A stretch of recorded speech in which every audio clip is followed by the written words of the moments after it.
গান বাজনা হয়? গান নাচানাচি হয়? কি হয়? পাঁচ ওয়াক্ত নামাজ হয়, জিকির আজকার হয়। সেই জিকির আজকার, মিলাদ, কিয়াম, দরুদ, সালাম এই খানকা শরীফে হয়। এটা আল্লাহ ওলিদের দরবারে এসে অমানুষকে মানুষ বানানোর একটা সেন্টার বলুন সুবহানাল্লাহ। সেই সেন্টারে আমরা আছি। সুতরাং দুর্বলতা হবে কেন? খানকা শরীফে জিকির আজকার হুজুর আজকে জুম্মার রাত আলোচনায় বলছেন যে খানকা শরীফ কেন হয়েছে? এখানে খানকা শরীফ হয়েছে মানে আল্লাহকে, আল্লাহ রসুলকে চেনার জন্য। মসজিদে গিয়ে নামাজ পড়বেন, এটা ফরজ। আর এখানে ইবাদত বন্দেগী করার জায়গা। আপনি শুধু বছরে একবার আসবেন এটা না। হুজুর বলেছেন বছরে একবার আসলে চলবে না, প্রতি সপ্তাহে এখানে জিকির আজকার হয়। আপনি আসবেন, মাঝে মধ্যে আসে আর মুরাকাবা মুশাহাদা করবেন। মুরাকাবা কি এটাও তো বুঝি না। জিজ্ঞাসা করলে মুরাকাবা মুশাহাদা কি এটাও তো বুঝি না। আপনি মুরাকাবা মুশাহাদা কি? আপনি নিজে একাগ্র চিত্তে বাত্তিটা নিভায় অফ করে চুপ করে বসে যাবেন, এই খানকা শরীরের ভিতরে এসে বাঁধবেন। ফজরের পরে এশারের পরে আয়সা দেখে টেস্ট করে আমি বলে দিতেছি, আয়সা চুপ করে বাতিটা নিভায় বসবেন। বসে আপনার কলমের দিকে খেয়াল করবেন। আপনার জিন্দগিটা খেয়াল করবেন যে আমার গোটা জিন্দগিতে কয়টা আমল ভালো করছি, কয়টা খারাপ করছি, আমার জিন্দগিতে কত গুনাহ আছে। দেখবেন গুনার বোঝাটা বেশি। তখন আল্লাহর কাছে মনে মনে বলুন, আল্লাহ আমি যত গুনাহ করছি আমার বউ জানে না, আমার ছেলে জানে না, আমার বাবা জানে না, আমার মেয়ে জানে না, আত্মীয় স্বজন কেউ জানে না, সমস্ত গুনাহ নিয়ে তোমার কাছে কমপ্লিট সারেন্ডার করলাম। আল্লাহ বলে, বান্দা তুই যখন মুরাকাবা মুশাহাদা করে আমি আল্লাহর কুদরতি পায়ের মধ্যে সেজদা দিয়া সারেন্ডার করি, আমি আল্লাহ রাব্বুল আলামিন এই মুহূর্তে তোর জীবনের গুনাহগুলি মাফ করে দিই। সুবহানাল্লাহ। পাহাড় পরিমাণ গুনাহ করছে। কি পরিমাণ? পাহাড় পরিমাণ।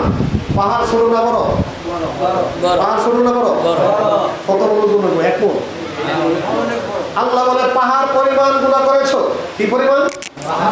পাহাড় পরিমাণ তুমি গুনাহ করছো। কি পরিমাণ? পাহাড় ছোট না বড়? কয় মণ ওজন হইব?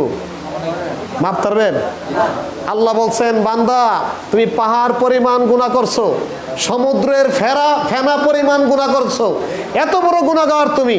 তুমি যদি এইখানে বসে নিজের আত্মাটাকে শুদ্ধ করার জন্য একটা সেকেন্ড দেন ধরে বলো, আল্লাহ জীবনে সব গুনাহ করছি, সব গুনাহ সারেন্ডার করলাম তোমার কাছে। আল্লাহ বলে, ইন্নাল্লাহা ইয়াগফিরুয যুনুবা জামিয়া ইন্নাহু আল গফুরুর রহিম। তোমার পাহাড় পরিমাণ গুনাহ করেছো, সমুদ্রের ফেনা পরিমাণ গুনাহ করছো, একটা সেকেন্ড আমি আল্লাহর দেনে বলে আমি আল্লাহর কাছে সারেন্ডার করছো, আমি আল্লাহ এই মুহূর্তে তোমার গুনাহগুলি মাফ করে দেব। সুবহানাল্লাহ।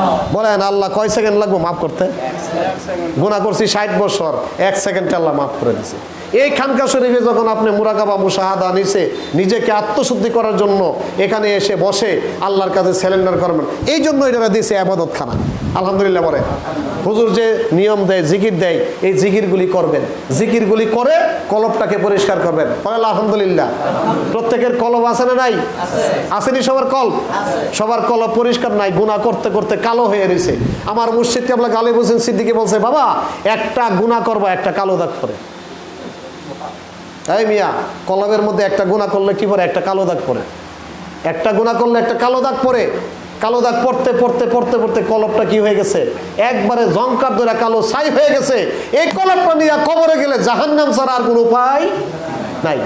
কিন্তু তুমি যখন মুরাকাবা মুশাহাদা বসে তোমার প্রিয় মুর্শিদকে সামনে নিয়ে আল্লাহ পাকের জিকির দিবা, একবার জিকির দিবা, একটা গুনাহ মাফ হয়ে যাবে। সুবহানাল্লাহ।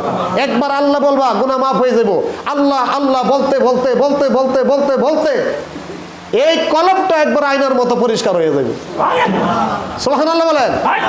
আল্লাহর জিকির দিতে দিতে যখন কলবটা আয়নার মতো পরিষ্কার হয়ে যাবে, তুমি এখান থেকে বৈশা মদিনা দেখতে পারবা। সুবহানাল্লাহ। এখান থেকে বৈশা মদিনা দেখতে পারবা, তোমার চক্ষু খুলে যাবে।